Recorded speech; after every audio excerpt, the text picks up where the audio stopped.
Hello दोस्तों, मैं हूं हर्ष धवन, करियर गुरु एक्सपोर्ट एक्सपर्ट्स ग्लोबल की तरफ से। दोस्तों, इस वीडियो में एक ऐसे प्रोडक्ट के बारे में बताने जा रहा हूं जो 150 देशों में एक्सपोर्ट होता है। मिनिमम मार्जिन अगर आप इंडिया के अंदर भी बेचेंगे तो 30 से 40% है, और अगर एक्सपोर्ट करेंगे तो 100 से 200% तक कहीं नहीं जाएगा। अब सबसे पहली चीज़, जो प्रोडक्ट बताने जा रहा हूँ, मैं बार बार हर वीडियो में बोलता हूँ, प्रोडक्ट आप जानते हैं, समझते हैं, लेकिन उसकी क्वालिटी में भी फोकस करिए, उसकी नॉलेज भी पूरी लीजिए। हर प्रोडक्ट की अपनी क्वालिटी है, तो इस प्रोडक्ट की मैं क्वालिटी के बारे में भी बताने जा रहा हूँ। सबसे पहले ये एक ऐसा प्रोडक्ट है जो पूरे विश्व में जिसकी ज़रूरत है। आंख बंद करके बायर आपके ऑफिस के सामने खड़ा होगा, आप माल नहीं दे पाओगे, यानी इसकी इतनी डिमांड है। अब आप कहोगे सर ये कैसा प्रोडक्ट है, लेकिन इससे पहले ये जानो कि लगभग 150 प्लस देशों में एक्सपोर्ट किया जाता है, इसका यूज़ होता है। अब ये प्रोडक्ट कौन सा है? ये प्रोडक्ट है कॉरुगेटेड बॉक्सेस। दोस्तों, जो आप गत्ते के बॉक्स देखते हो, आपने भी कभी ई कॉमर्स से कोई सामान मंगवाया होगा, गत्ते का बॉक्स। अगर मैं कभी भी इलेक्ट्रॉनिक आइटम्स की बात करूं, चाहे फ्रिज आ रहा है, वॉशिंग मशीन आ रही है, टीवी आ रही है, तो वो गत्ते के बॉक्स में आती है। आप जब कपड़ा लेने जाते हो तो वो भी गत्ते के बॉक्स में पैक होके आता है। मैक्सिमम 99% जो पैकेजिंग में इस्तेमाल होता है वो गत्ते का बॉक्स होता है। अगर आपने हमारे प्रैक्टिकल ट्रेनिंग के वीडियो नहीं देखे तो अभी जाइए प्रैक्टिकल ट्रेनिंग के वीडियो देखिए। क्यों मैं कह रहा हूं? ताकि वहां पे आपको दिखेगा, जब हम इंपोर्ट हाउस में लेके जाते हैं, एक्सपोर्ट हाउस में लेके जाते हैं, तो आपको सारा पैकेजिंग डिपार्टमेंट दिखाते हैं कैसे पैक होता है, और वहां पे आप देखेंगे चाहे प्रोडक्ट इंपोर्ट हो रहा है या एक्सपोर्ट हो रहा है, सारा गत्ते के बॉक्सेस में ही हो रहा है। तो दुनिया में इतने देश हैं जहां पे इन गत्ते के बॉक्सेस की ज़रूरत है। मुझे अगर सामान बेचना है, चाहे एक्सपोर्ट करना है या इंपोर्ट करना है, तो वो किस में होगा? वो गत्ते के बॉक्सेस में ही होगा। तो ये एक ऐसा प्रोडक्ट है जिसमें पहली बात, पैसा थोड़ा ज़्यादा लगेगा। हाँ, ये मिनिमम इन्वेस्टमेंट में नहीं, ये थोड़ी ज़्यादा इन्वेस्टमेंट में शुरू होगा, तो ये ध्यान में रखिए। जब आप एक्सपोर्ट करने जा रहे हैं तो ये आपका बजट आपको तय करना है, तो इसमें थोड़ा पैसा ज़्यादा लगेगा। अब आप कहेंगे कितना पैसा ज़्यादा लगेगा? देखिए, मान के चलिए 2-3 लाख मिनिमम चाहिए। 20-25 हज़ार में आप शुरू नहीं कर सकते। 3 से 5 लाख अप्रॉक्स एक एवरेज फिगर लेके चलिए, तभी आप काम कर पाएंगे। अब किसी भी देश को टारगेट करो, चाहे फार्मास्यूटिकल इंडस्ट्री है, चाहे गारमेंट इंडस्ट्री है, चाहे आपका हैंडीक्राफ्ट है, इलेक्ट्रॉनिक्स है, कोई भी इंडस्ट्री है, हर प्रोडक्ट में इसका इस्तेमाल किया जाता है। तो बायर की टेंशन नहीं है। टेंशन कहाँ आएगी? टेंशन है इसकी क्वालिटी की। कितने तरीके की क्वालिटी होती है। बायर अगर आपसे बोलता है कि मुझे गत्ते के बॉक्स चाहिए, कॉरुगेटेड बॉक्सेस चाहिए, इसकी क्वालिटी ये होनी चाहिए, और आपको नहीं पता तो आप फंस जाएंगे। अब बताता हूँ कि इसकी क्वालिटी कौन कौन सी है, कौन सी क्वालिटी कहाँ यूज़ होती है। प्रैक्टिकली समझिए और जानिए, और उसके बाद काम शुरू करिए और अच्छा खासा पैसा कमाइए। आप अगर एक्सपोर्ट करेंगे तो भी कमाएंगे। इंडिया में अगर आप लोकल कंपनीज को, लोकल मैन्युफैक्चरर को भी टारगेट करेंगे तो भी अच्छा खासा आप पैसा कमा सकते हैं। चलिए बताता हूं इसकी क्वालिटी के बारे में। देखिए, सबसे पहली इसकी जो क्वालिटी है उसे बोलते हैं फ्लूट साइज। अब ये क्या क्वालिटी है इसके बारे में जानिए और समझिए। इसमें अलग अलग क्वालिटी यूज होती है, A B C D E F। जैसे एग्जाम्पल देता हूं ए का। ए जो है, ये जो साइज में सबसे बड़ी होती है, और इसकी जो थिकनेस होती है वो लगभग 5 mm की होती है। तो यानी जितनी ज़्यादा थिकनेस होगी उतना प्रोडक्ट सेफ रहेगा, लोडिंग अनलोडिंग में डैमेज भी नहीं होगा। ज़्यादातर ए क्वालिटी जो ग्लास प्रोडक्ट होते हैं, फ्रेजाइल प्रोडक्ट होते हैं, इलेक्ट्रॉनिक्स होते हैं, उसके अंदर ये ए क्वालिटी सबसे ज़्यादा यूज़ की जाती है। अब इसके बाद बात करते हैं BCDEF की, जिसकी थिकनेस कम होती है।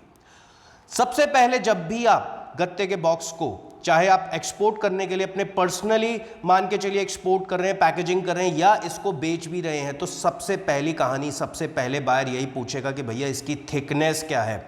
तो अगर ए क्वालिटी है तो याद रखिए कि हाँ, इसमें आप शीशे के भी ऑर्नामेंट, शीशे के ग्लासवेयर भी आप बेच सकते हैं। लेकिन अगर BCDEF है, जितना आप ग्रेड आगे बढ़ाते जाएंगे उतनी थिकनेस कम होती जाएगी। फिर उसके बाद बायर आपसे ये पूछेगा भैया कौन सा बोर्ड यूज करते हो, बोर्ड टाइप कौन सा है, बोर्ड की क्वालिटी क्या है। तो इसके अंदर बोर्ड भी देखा जाता है। जैसे सपोज करो, सबसे कॉमन बोर्ड जो होता है वो सिंगल वॉल और डबल वॉल बोर्ड होते हैं। ये बोर्ड क्या होते हैं और इसका यूज क्या होता है। देखिए कुशनिंग के काम आते हैं, यानी अगर मैं कोई प्रोडक्ट डालता हूं तो जैसे कहते हैं ना, जैसे आप सोफे पे बैठते हैं तो उसमें कुशन्स होते हैं, तो ऐसे ही बॉक्स में ये एक्स्ट्रा कुशनिंग के काम आते हैं। ज्यादातर ये हैवियर प्रोडक्ट्स के लिए इस्तेमाल किए जाते हैं। अगर मैं बात करूं ट्रिपल वॉल बोर्ड का, जितनी ज्यादा वॉल होगी बोर्ड की, उतना हैवियर प्रोडक्ट, उतना भारी भरकम प्रोडक्ट को आप इसमें डाल के आसानी से एक्सपोर्ट कर सकते हैं।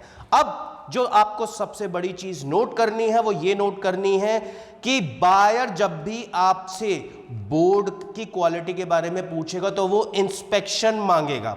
अब बोर्ड की क्वालिटी में इंस्पेक्शन कौन सा होता है? बोर्ड की क्वालिटी में इंस्पेक्शन होता है ECT, जिसे बोलते हैं एज क्रश टेस्ट, जो कि स्टैकिंग स्ट्रेंथ को डिफाइन करती है। अब ये स्टैकिंग स्ट्रेंथ क्या है? देखो यार, अगर लेबर सामान रख रही है, निकाल रही है, तो जैसे ही लेबर ने कंटेनर में सामान रखा, एक के ऊपर एक बॉक्स रखे, तो ऐसा ना हो नीचे वाला बॉक्स टूट जाए।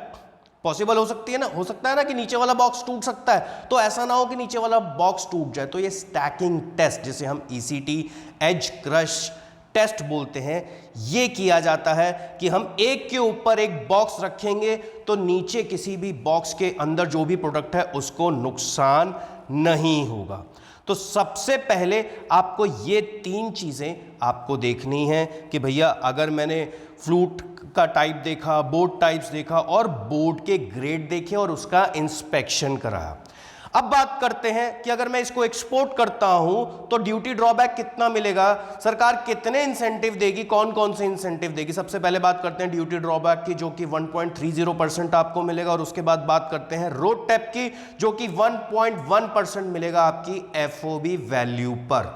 और दोस्तों, जैसा कि मैंने आपसे ये बात बोली कि हाँ, आप इस प्रोडक्ट को कहीं भी एक्सपोर्ट कर सकते हैं, बैठिए आराम से, चाहे गूगल पे सर्च करिए, सोचिए ये प्रोडक्ट कौन से देश में यूज़ नहीं होता। अगर मैं आपको बोलूं कि आपको इस प्रोडक्ट को एक्सपोर्ट करना है तो कौन से देशों में ज़्यादा मार्जिन मिलेगा, आप पड़ोसी देश को भी टारगेट कर सकते हैं। आप नेपाल को टारगेट कर सकते हैं, बांग्लादेश को टारगेट कर सकते हैं, आप वियतनाम को टारगेट कर सकते हैं, आप चाहें तो मलेशिया को टारगेट कर सकते हैं, चाहे नाइजीरिया को टारगेट कर सकते हैं, चाहे USA या यूरोप को टारगेट कर सकते हैं। लेकिन देखिए, पैकेजिंग एक बहुत इंपॉर्टेंट पार्ट है।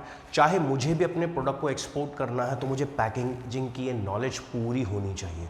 अगर मेरे को पैकेजिंग की नॉलेज नहीं है तो वैसे ही मेरा प्रोडक्ट जब मैं एक्सपोर्ट करूंगा तो वो डैमेज हो जाएगा। हमने बहुत से वीडियो डाले हुए हैं इसी कॉन्सेप्ट पे कि देखिए पैकेजिंग ख़राब है, किसी का 10 लाख का नुकसान हुआ, किसी का 20 लाख का नुकसान हो। तो प्रैक्टिकल ट्रेनिंग जब हम देते हैं तो वहाँ पे ये सारी चीज़ें आपको सिखाई भी जाती है, दिखाई भी जाती है। साथ के साथ अगर आपने वो वीडियोज़ नहीं देखे तो प्रैक्टिकल ट्रेनिंग के वीडियो आप जाइए, प्लेलिस्ट में सारे के सारे वीडियोस हैं इस तरीके के, वो आप देखिए, आपको और अच्छी नॉलेज आ जाएगी। वीडियो को ज़्यादा से ज़्यादा शेयर करिए, पहली बार देख रहे हैं तो सब्सक्राइब करिए, कोई क्वेश्चन है तो कमेंट बॉक्स में टाइप किए। सोशल मीडिया पे हम इंस्टाग्राम पे भी हैं, टेलीग्राम पे भी हैं, ट्विटर पे भी है, लिंक्डइन में भी है, तो हर जगह जाके आप फॉलो करिए, सब्सक्राइब करिए, रोज़ कुछ नया सीखेंगे। उम्मीद है वीडियो अच्छा लगा होगा। मिलता हूँ अगले वीडियो में, तब तक के लिए जय हिंद।